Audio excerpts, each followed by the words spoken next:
Good morning, everyone. Thank you for everyone on the West Coast, at least, waking up so early to be here at 7 a.m. And I'm so glad that you're here to celebrate our coexistence together.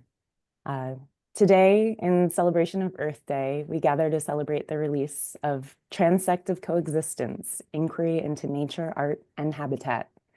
This is an opportunity for us to explore our intricate relationship with the beautifully biodiverse planet we inhabit.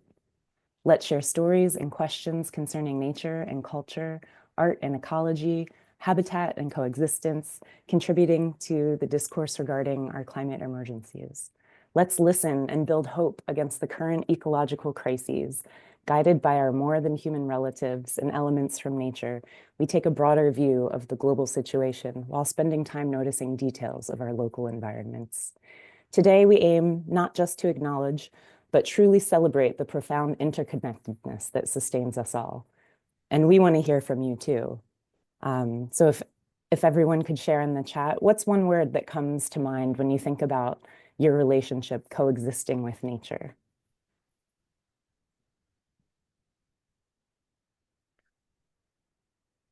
What does coexistence mean to you? Yes, Isabel, connected, fulfilled, empathy, interdependent, natural, sweet. Oh, it's very sweet.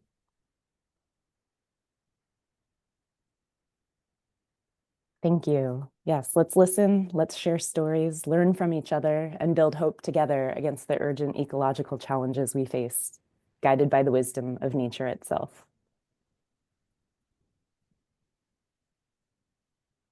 Thank you, Rachel.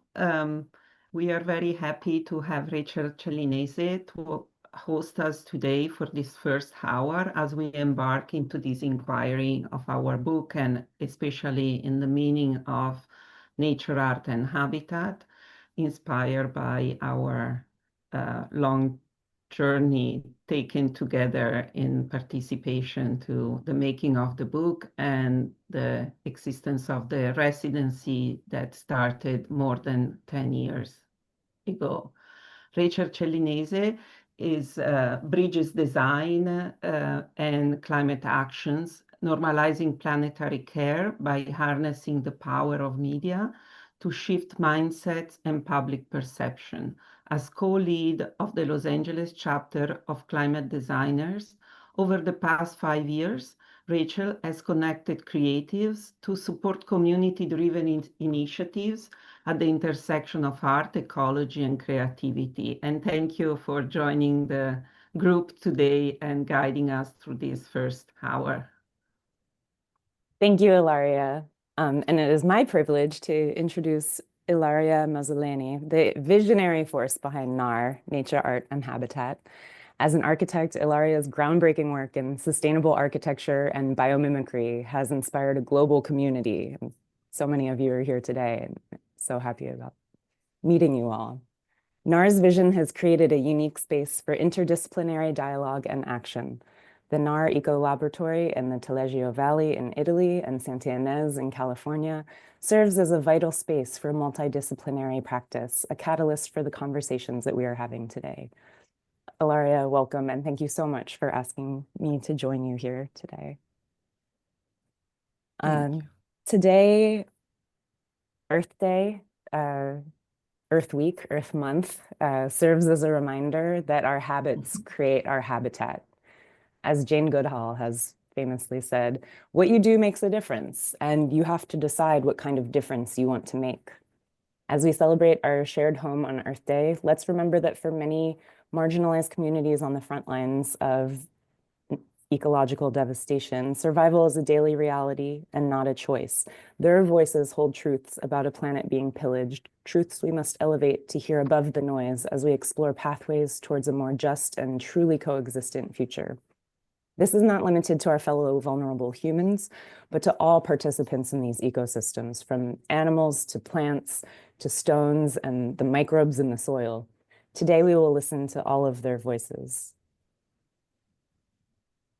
Please share in the chat if you have any habits that you've adopted or want to adopt to make a positive difference on the world?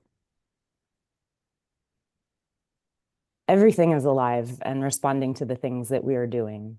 Earth Day highlights that there's a need for it because of this disconnect that has emerged between humanity and nature and humanity and each other and ourselves. And today serves as a reminder that we are, in fact, part of an interconnected web of life. We are an extension of nature. Nature is not a decoration. It is responsible for keeping our ecosystems intact and making this planet viable. It's not about simply returning things to how they were, but going further to reconnect, remember, and repair. How can we make things better? We must give more to get more back and take care of others in order to be cared for. Coexisting is not just about living side by side and mitigating conflict, but embracing all of the ways, visible or invisible, that we depend on each other and are part of mutually beneficial relationships to live in reciprocity. Ilaria, when we speak of coexistence, I'd love to hear how this applies as the title of the book. Yes, I think you perfectly started describing coexistence as we think of it, but definitely it has been a term that has been used by our team for a long time. In fact, starting at the beginning of the shutdowns for COVID, that was, of course, a very unfortunate moment globally. But for us was also a moment to reconnect in a different way virtually. And we started early on with the Zoom conversations. And we decided to have later on it was the year of the animals for us. So we turned into the year of coexistence as we are thinking of human and non-human organisms that especially in that moment, made us think we need to really think in a different way about our planet interrelationships. And that's when we had actually the first long conference, similar to this one, the foundational one, where we interrogated and started thinking of what it means to be a human in this planet. And as many scientists say, you know, we are a pretty young species on this planet compared to other organisms. So our success is still to be proven, actually. So we better learn, first of all, if we want to, as species, to last long, probably learn to better coexist. And in the past 50 years, many species have been extincted actually because of our human action. So when we thought of the book and the book title, coexistence definitely was the term that we always had kind of staying and never going away in the past years. And we used as a keystone terms, I would say, to organize the rest of our thoughts and to continue the conversation. And as we will see it, it takes many ways of interpreting that, but definitely is this idea of intersection and interspecies and co-create ecosystems in a way. The human action has been, you know, arriving all over the places. So it's not even in conservation work to return to the status quo of when, but is to learn to coexist with other species so that we all thrive, all organism and all elements also that we don't think as living necessarily, but are very important to sustaining life, can continue to exist. And I would say that that brings also us to the term transect in a way that is part of our title, right, is transect of coexistence, because we wanted to suggest ways to observe the world and to understand it, understand this coexistence in a way that was not linear, was not unidirectional, was not necessarily even circular. That is a term very often used, but it's more of way to interrogate the multidirectionality of our learning. And we call this multidirectionality a transect, something above, below. Many of us are architects, and as such, we draw sections. We look at the word above, but we look also at the word below. And even in our foreword, there is this idea that was this story suggested by Malena that wrote the foreword, where someone that they met early on when they established Matter and their program, Edwin Gabriel Campos took a piece of paper and crumpled the paper and said, "This is Peru." And you just read Peru as a transect, as a cut through the paper of that I'm just showing from the ocean to the mountain. So this idea of transect is really shown also in some of the images you have been showing by the work of Michael Rotondi that unfolds a transect, and Andrea that takes over this rereading of the word in a mirrored, in a flipped way, and a much more articulated and a singular pictorial vision of the word as it appears at first glance. So that's the transect of coexistence of our title that inspired us to do the book.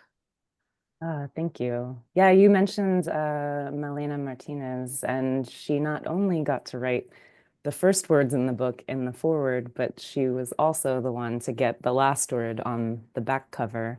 Could you explain more about that? Yes, Malena couldn't be present today, but we really appreciated her presence. Malena Martinez is the co-founder of Mater Iniciativa, and they are located in Lima and in the Andes in Peru. And in many ways, their story is parallel to ours because we are in the Italian Alps, and we are looking at the land for inspiration, and not just as an extractive resources, but for co-creation of projects and inspiration. So she joined us to write the foreword where she tells us about her stories of coexistence and the way that she understands interdisciplinarity in the work that they do. But that was really interesting for us to be able to find someone that, even though we actually have never met in person, was able to write something for us so close to or so similar to what, understanding what we were working on, because they are doing in their own terms, of course, and with focusing also on food, etc.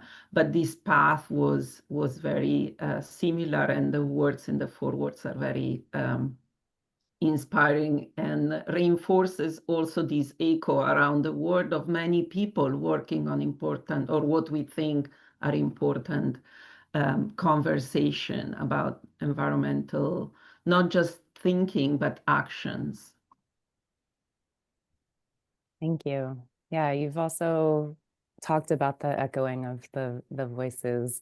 So it's like multi polyphony of bringing in the different voices.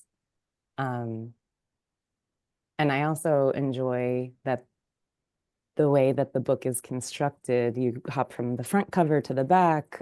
It's entirely designed to allow you to have the ability to just pick up the book and read from whichever entry point interests you. We're encouraged to use our multi-directional way of reading and multi-directional way of looking. Could you describe the book, as you talked about it in the introduction, you described it as an instruction manual, and I really liked that. Like it's easy to access. You can just follow whatever interests you. Could you tell us more about that? Yeah, we felt that the richness of the content we could provide, thanks to the many participants to the book, many of whom are here now and will continue during these next days, and some cannot join for various reasons. But there are more than 100 voices in the book, and the um, articulation of the voices and their richness was not necessarily for us a way to order those voices, but to give enough space and articulation to be able to be read in multiple ways as they were conceived by different people over time. So that was the effort really taken by the team that worked 2 years on the making of the book, and but oh, more than that, or not just that, also our current state-of-the-art way of understanding the world is global. It comes from different sources, and very few of us are still capable of concentrating for the long haul, right? So, of course, it's a book, and one can read it from the beginning to the end. In fact, the preface that is only 2 pages, it would be great to start from there because it gives really the overview of the structure and the freedom of the reading of the book. Nonetheless, each chapter is organized to be self-standing, and it repeats in its form for the sixth chapter of the six elements, with a global view essay more localized to the northern Italian Alps, which they function also as example of understanding of an environment and certain conditions, to the multiple voices that we see in this image, for example, where we can see there are small, short text. So at night, one can also just open and read some of these quotation, or in the morning with coffee and use them to think about their work. Not to talk about the images, that each of them is a project and a story on itself, a story that is told in the book, but a story also that can be imagined by the reader. So this is not just a book that tells a way of working with something or one singular idea, but really tries to articulate and to allow also the reader on the go, on the subway, to check out something and use it to think about some of the environmental concerns and be inspired by the incredible projects that the fellows have been developing and decided to join for the book with their work. So this possibility of reading the book in many ways is really something that we feel is trying to answer the contemporary call. We want something physical, but we acknowledge that people like to jump around and still wants to make sense of what they're reading. Thank you. If, Yeah, and I also love there's hundreds and hundreds of photos to look through in this book. It's so rich in the information and the inspiration that is from it. As you mentioned, this is a global effort. The authors come from a diverse range of disciplines and backgrounds, and the book is into the six topics: woods, rock and stone, water, grasses and pastures, animals and soils. Um, I would like to open it up. I know we'll be hearing from these six different elements later today and next Saturday. But I have some questions that I would love to open up to the rest of this global symphony of creators. So let's go through a few more of the terms and the concepts from the book, if that's okay. yes, sure. We want to have an open conversation, right, with everyone. So um, Um, so the first thing, the N in NAHR is nature. Um, and so I was reading about how it is nature, not and ecology. So how could we highlight the interconnected relationships between all of us? How can we find a deeper, more meaningful reconnection to nature? I know Roxanne is here. I don't know if she would like hello. to. Hi. Oh, hi, Roxanne. Hi, Rachel. Hello, everybody.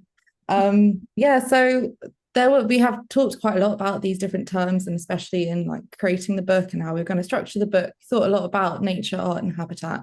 And in particular with nature, why are we using the word nature rather than using a word like ecology, which also describes a lot of the things that is happening with NAHR, that NAHR is trying to achieve, that understanding of the coexistence of an ecosystem, of a kind of decentering of the place of the human. But nature is a slightly more expansive term. It gives us the ability to think not just of like the scientific nature of the ecosystem, but to think also about the different ways that like other cultures, other peoples have approached science and the environment, and to embrace that as well within the way that these things are discussed, not only within the book, but also within the residencies and the projects that happen at NAHR. So nature is used rather than ecology, like mainly for that reason, because it's giving us this more expansive, and it's also helping us to understand like ourselves as humans, and the way that we are imprinting on nature or are part of nature, especially now like we are imprinting so heavily on nature, but that it is also that we are natural, and how can we maintain that like sense of being within the ecosystem, being part of nature, whilst also still understanding how we can like decenter ourselves from our own more egotistical views of humanity. So that's so that's in general, that's like a lot of the discussions that were going around why nature. Yeah. Thank you. I guess next we should move on to the A in NAHR for art. Unless somebody else wants to chime in. Sorry. Well, let me say something, Rachel, about art, because art this is Maristella. Hi, good morning. I am one of the editor, but also a member of the NAHR team. What I want to say is that art, I mean, it's almost the natural, to use the concept of nature, but the natural umbrella environment that covers all of art. Being art, any expression of human, but sometimes, allow me to say something very unusual, sometimes also the non-human, they have their own art. I mean, so art is much larger than what we say. I mean, it's the work in an office, in a studio, or in front of an easel. And because we talked about reading, I'm going to read a short paragraph in one of our introductory text that explains pretty well what art is in this acronym that NAHR means. I mean, so art practices can act as a connector and amplifier of environmental messages. Artists study contemporary scientific research and traditional ecological knowledge. They conduct fieldworks and use the knowledge and inspiration to create work that may inspire others to be more empathic and attuned. So you see already this idea, the art as an exchange. And I want to quote one of the NAHR fellow, Marco Ferrari. He was a fellow in 2022. And I quote, he commented, I quote, "Walking through a terrain already constitutes a first act of inhabitation." It's not possessing, but it's inhabiting, being part of. And grounds unrolls around you, and absorbing the action of the body reveals unprecedented imaginaries and spatial possibilities. End quote. So the work of art, an artist, it's basically then becoming, for instance, exhibitions. And exhibitions that are not the usual one, the one that traditionally are within the walls of museums. Now we are going and engaging the outdoors. Installations that highlight nature's, again, beauty, and also carry environmental messages. So you see again that art bridges nature and environment. All these events and installation, exhibition, show within the community involve population that would otherwise really not interact with art, and create a broad social interaction with multi-generational emotional involvement. Installation in open spaces resonates over time, remaining in the stories, the memories, the narrative of the many that have experienced and participated in them. So here you have a creative approach where creativity is a powerful tool of freedom and consciousness. An artist, everyone is an artist, through personal fieldwork, ideas, community engagement, generate questions and responses to our greatest contemporary environmental challenges. This is basically a short, reading from one of the chapters in which, the introduction, in which we really acknowledge art as our shared, communal, and really strong belief. Thank you. Yes, thank you, Maristella. I really loved reading that section in the introduction because, it's instead of having art be this thing on a pedestal behind the closed doors of a museum, to have it as an installation where all people have access to it, all more than human beings have access to interact, and it just creates a new life and new meaning from these experiences that everyone gets to connect with. Thank you. Next, we will talk about habitat, the H in NAHR. We've been thinking about what does habitat mean beyond just a physical space, and how do our designs and built environments, how can they contribute to better health and more resilient and diverse habitats?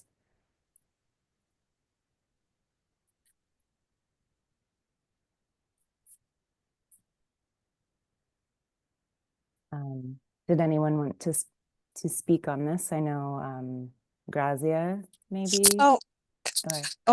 Yes. So sorry, I'm traveling. So nice to meet you, Rachel, and nice to meet all the people I haven't met yet.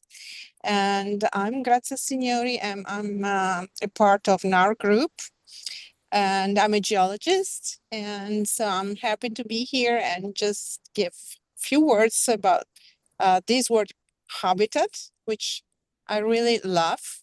First of all, because it's a Latin word, and it's so weird that we still need to use a Latin word for this meaning. We don't have this meaning neither in English or in Italian.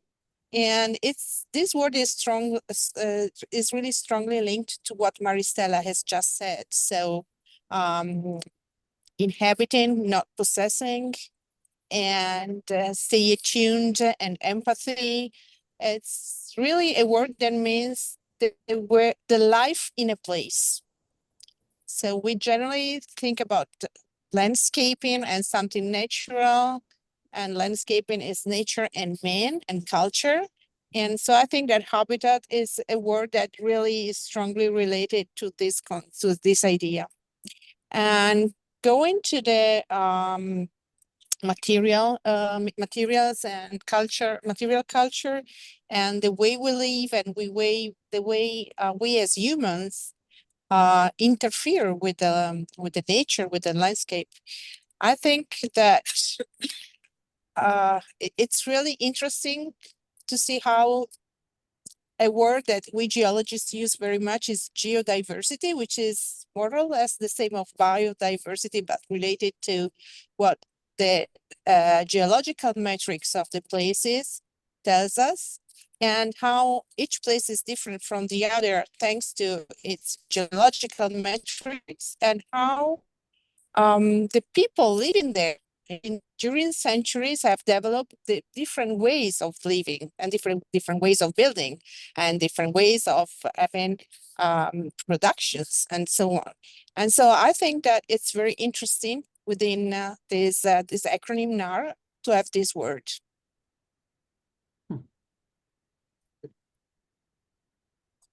Thank you. Yeah. Thank you.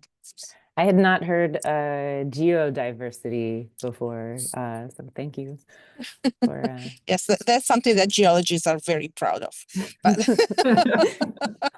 yes, new vocabulary as always. Yes, right. But I think that unfortunately the politics of nowadays can just really tell us what geodiversity is. Yeah. Okay. Thank you. Thank you.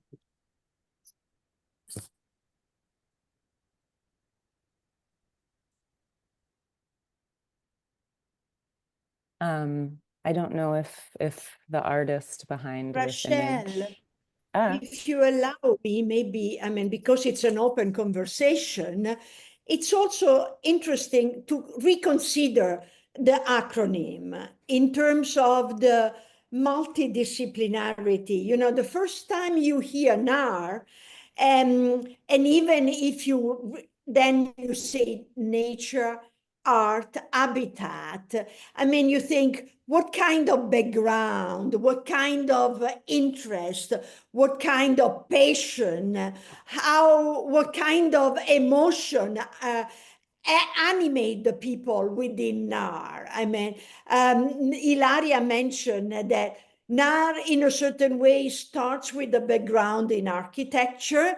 And so, you know, in a certain way, habitat has this power for the architects. It's more than the settlements. It's more than one physical an artifact. It's the idea that you may inhabiting. It's very philosophical for the architect. But then, I mean, when you allow declination of habitat with nature, I mean, habitat with art, I mean, so all this becomes, I mean, this incredible set of like a big tree with many branches, which in a certain way, metaphorically, is what transect also means. I mean, that you have all these branches and you can be able to intertwine all these ideas and also all these professions sometimes, but also passions, as I said,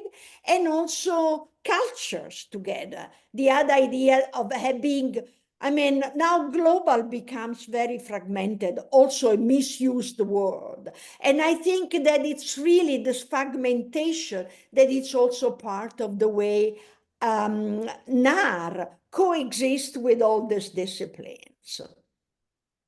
Yeah, I love that. I think that so often people want to just put everyone into a little box, like you are just an artist, you're just, you know, and not really allow the beauty of that multidisciplinary, multi-interest, multi-passionate. And so that, yeah, was one of the things that I really love that NAHR encourages and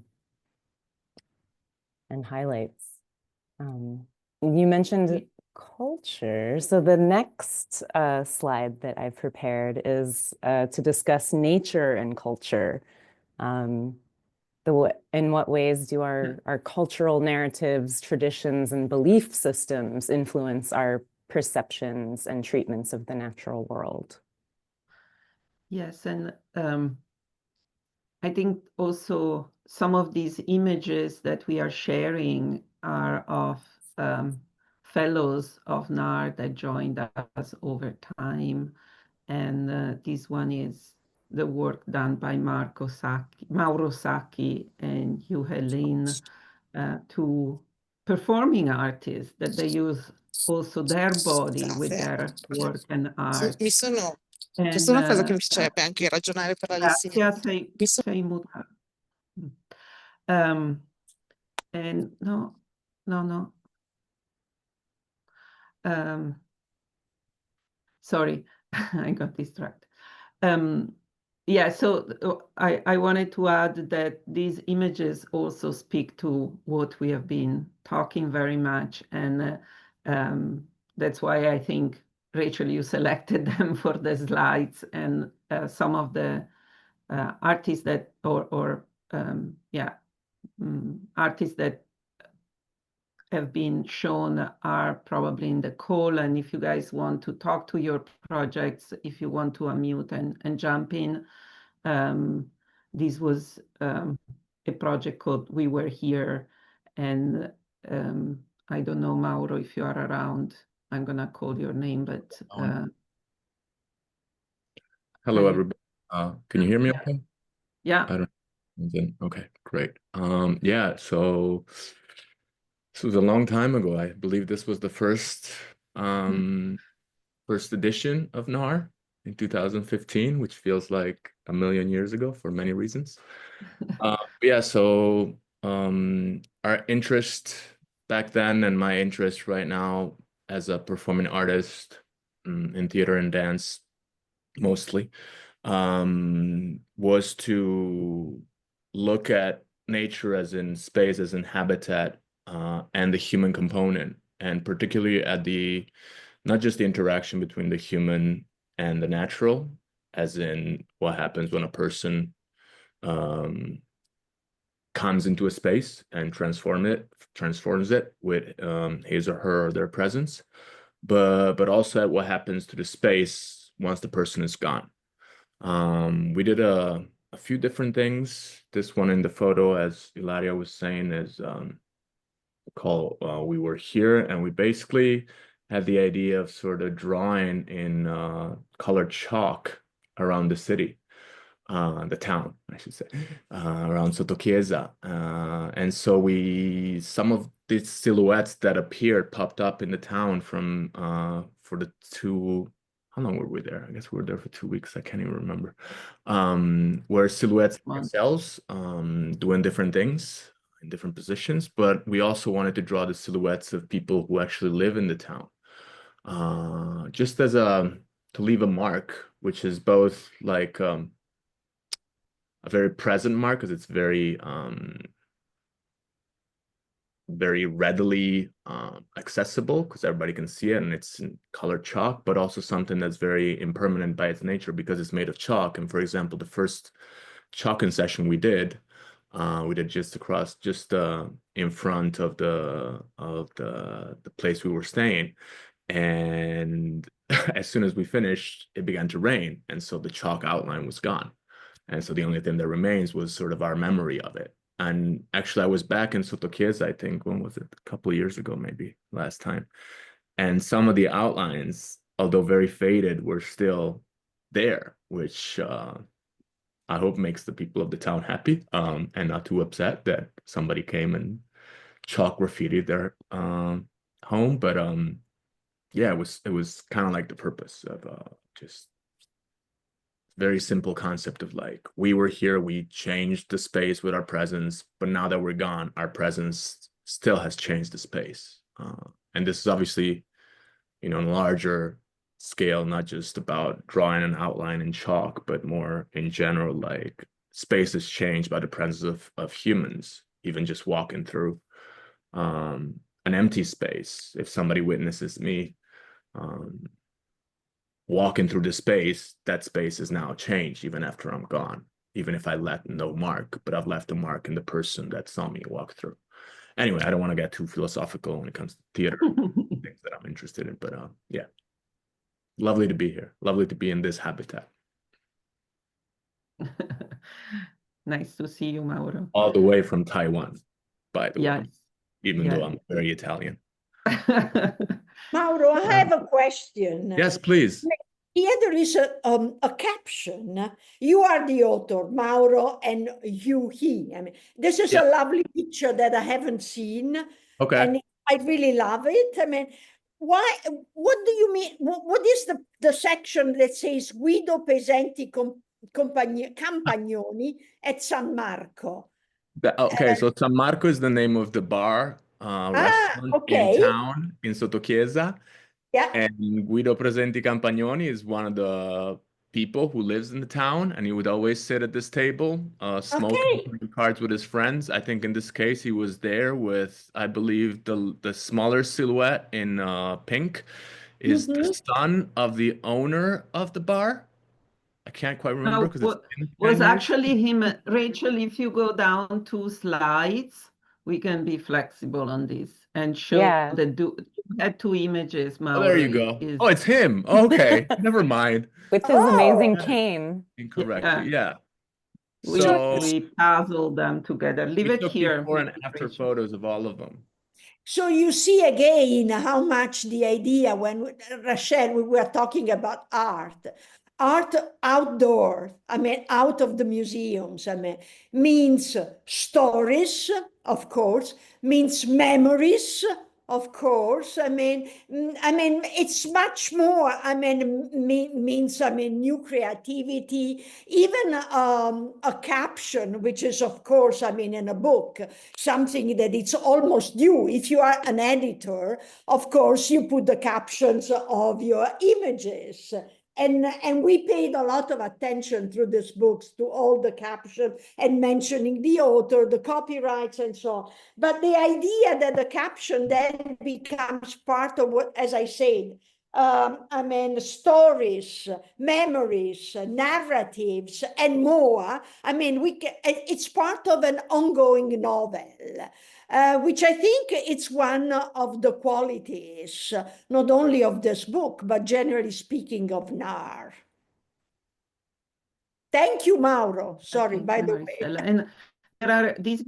Thank you. Thank you, Mauro.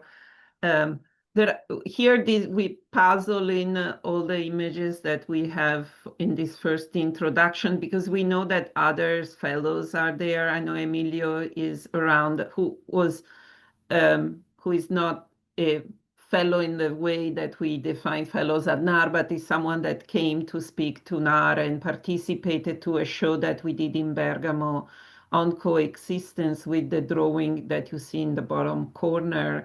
Emilio, if you hear us, I know that you would love to speak to your slide, but I don't know if you know, it's the beauty of internet that we don't know where. Yeah, I'm here. Hi. Hi, hi, everybody. No, just to say a few words about this image. And the theme of a coexistence here is declined as the relationship between it's a kind of philosophical approach. And is the relationship between the subject, the individual, the singularity, and the plurality. So is a different idea of subject, which switch from an idea of singularity to an idea of plurality. There is this wonderful book by Jean-Luc Nancy, which is called Being Singular Plural, which focus on this idea that each one of us is not just an individual, but is a composition of individual in a way. So this to me is the very nucleus, the very core of the meaning of coexistence. If we are not in this mode, in this situation, it will be very difficult to have also a relationship with other natural realms. First of all, we have to change the idea of subject in our culture. And then hopefully we will be able to change also the other relationships. And also to emphasize this relationship, I put on the billboard two quotes, one from Rilke and one from Jimmy Durham, so a poet and an artist and a philosopher who is the Jean-Luc Nancy. That's all. Thank you. Nice to see you, Emilio. The project that Emilio participated in the previous slides, I think was the word habitat that we had it associated, was showing a photograph taken by Marco Macconi of the poster installed in the city of Bergamo. So this lady was taking photos actually of the poster of all the reading. Was a nice moment that Marco captured about, yes, this installation in the city was quite powerful to see the work of related to coexistence done at NAHR dispersed throughout the city and people passing by and being able to engage again, as Maristella was saying, the art in different settings and with a multiplicity of possibilities of reading was quite beautiful. And we hope there will be more editions in the future, who knows, or in other cities maybe. And we also had, I saw Marco Ferrari that did the piece that Maristella mentioned already and quoted him. I don't know again if you are there and like to unmute you, Marco. Sorry if I don't see people very well, but that would be nice to talk to that. But also we saw that the chat is very active, and if anybody else wants to unmute and to comment, we also can talk about other slides, not shown images. I mean, we have the entire days to go through some of the work, is not all here, of course, today in this first hour. But someone also mentioned early on in the chat, Angel, I think you were talking about the emotional habitat. I don't know if you want to comment, or it's great if it's just on the chat, but people are very welcome also to unmute themselves. So hi. yes. Thank you. I've been really enjoying this conversation and hearing from the different artists who contributed. It's funny because until I saw the slide where it said habitats beyond the physical, I didn't actually ever think of what habitat could mean beyond the physical. And even the question just prompted a different way of thinking in me. And so I wanted to know if people had explored other facets of habitat, including emotional landscapes.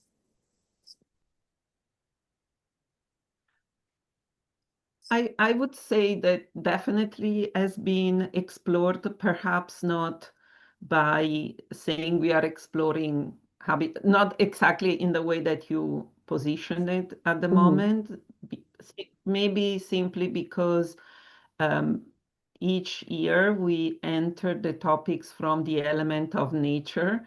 So often, you know, the habitat is explored through the lens of one natural element, being air, being fire, being grasses, etc. But often, and I would say, you know, in seeing Mauro, definitely the emotional component comes to my mind. His work is very much, even though is embodied in the physicality of the movement, and I don't want to speak to Mauro's work, but I think the emotional component is very present, right? And this interaction with the physicality of the space being the habitat is very present, to just mention a person that is here today, one of the fellows, but many others. And I think there is also Ho-Kyung there. I don't know, they were connected earlier, or Patrick work. I mean, I see several people in the call, and that were fellows, and their work is definitely connecting to that. Again, if you guys want to unmute, please jump in. Don't feel, restrained from that. Anyone? Everyone is very quiet.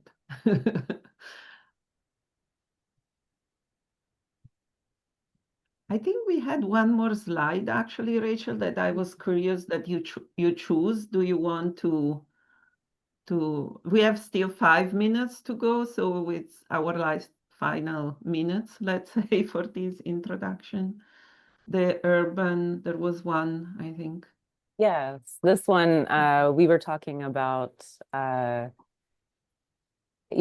often seems to be like a binary between the urban and the rural, and how can we better highlight the rural and nature as an inspirational teacher and be better listeners? How can we move beyond the areas where the NAHR residency takes place and bring that understanding back into the urban cities that we inhabit?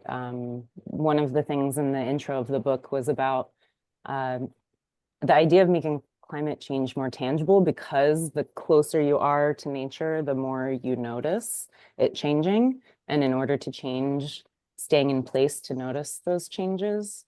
Yeah, so there was a lot of discussion that we had around nature as inspiration and having a broader understanding of our entangled world. Yes, that's a question that we come about. And again, if someone wants to jump in, please do so. Otherwise, I keep just talking. But many people, ask this duality. We are all, most of us probably, that even on the call today, are urban dwellers, right? We are not only citizens of the world, but also physically we inhabit, most of us, cities. And nonetheless, many of these residencies, and in particular ours, are in the Val Taleggio location in Italy, in the Italian Prealps, and we have an outpost in Santa Ynez in Central California, Southern California, and they are both, rural areas, of course, developed over the centuries, but the density of inhabitants at the moment are much less than what you would expect as traditional, and yet people come to do their research. So also this translation or this transfer of knowledge and understanding, and what does that mean to them, and is a question perhaps to the fellows that choose to do that, but for us is also important as urban dwellers, maybe, to be in nature more in order to understand that not just the theory of sustainability, of climate change, how it applies to our urban living, but really understanding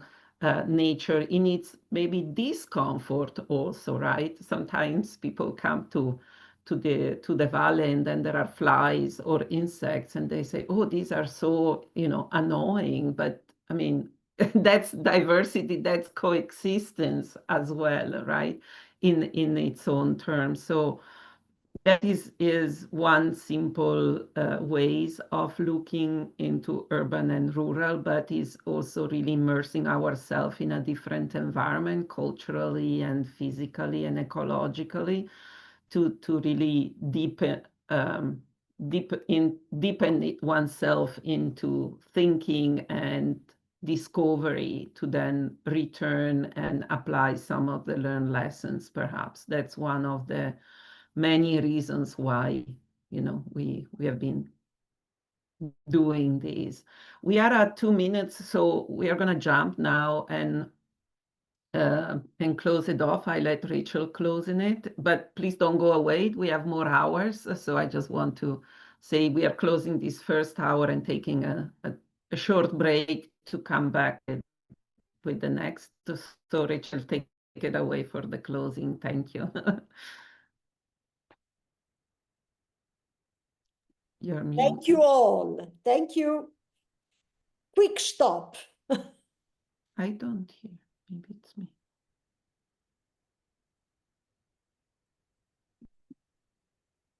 I don't hear anything Sorry. either. I didn't realize I was muted. Sorry. I was going to say thank you. This has been an amazing hour. I'm so happy everybody was able to come and join at 7 in the morning on a Saturday. It's really special for me. And I was going to leave us with, just as we can explore the book wherever our curiosity leaves you, we'll be hopping around the chapters in the upcoming webinar sessions. So the next hour will be chapter 2, Rock and Stone, Material Culture and Cultures of Making, with your host, Asli. And please stay on. It'll be the same link. Go make a coffee, have a water, and come back and we'll still be here. So thank you, Ilaria. Thank you.